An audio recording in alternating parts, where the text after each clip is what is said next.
Hello there. I know it's not Monday, it's Tuesday, but I have a couple book talks for you. I was not here at school yesterday to do these, but here you go. This last week I read 3 books. One of them was an audiobook called The Fever by Megan Abbott, and it says in its little blurb that it is reminiscent of like Salem witch trials sort of feeling, and where that really becomes apparent in the book is that at the beginning of the book, there's a girl who has kind of a seizure type thing happen at school, and then she goes home and has more problems and ends up in the hospital unconscious. And the parents start to think that this might be related to the HPV vaccine that the school offered to their children. And throughout the book, I'm not going to tell you exactly what happens, but you have 3 different main characters. You've got a girl, her brother, and her father, who also happens to be a teacher at the school. So you've got all 3 of their different perspectives on what exactly is going on. And towards the end of the book, you have a big twist. And it was really exciting, and I'm probably going to be buying it for our school library.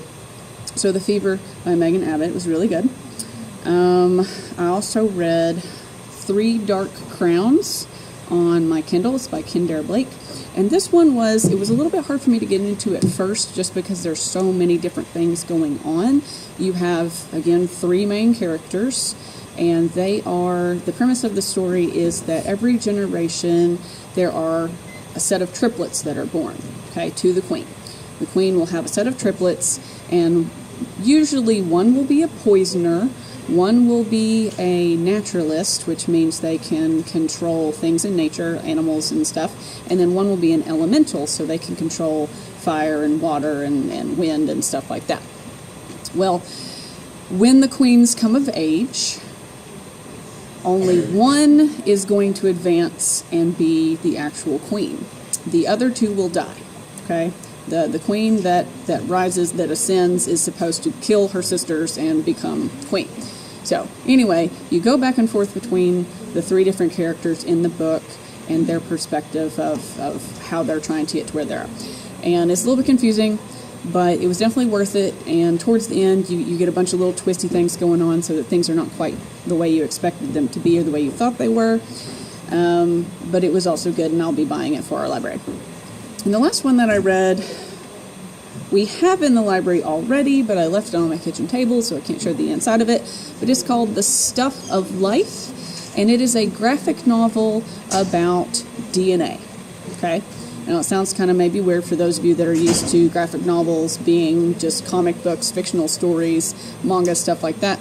This is an informational graphic novel, and it lives in our science section, and it goes into great detail about what is DNA, how does it work, how are genes expressed, how does DNA combine, research in DNA therapy and things like that. It was really very much less of a quick read than I expected. I picked it up because I thought I would just zip through it, and it was definitely not a zip through sort of thing. But if you are in a science class where you need to be able to understand how DNA works and how genes work and things like that, then you might want to give it a try. It might explain things a little bit better if you're a more visual sort of learner. But there's definitely also lots of text involved. But that's all I've got for you this week, and we'll see you on Thursday with a tip.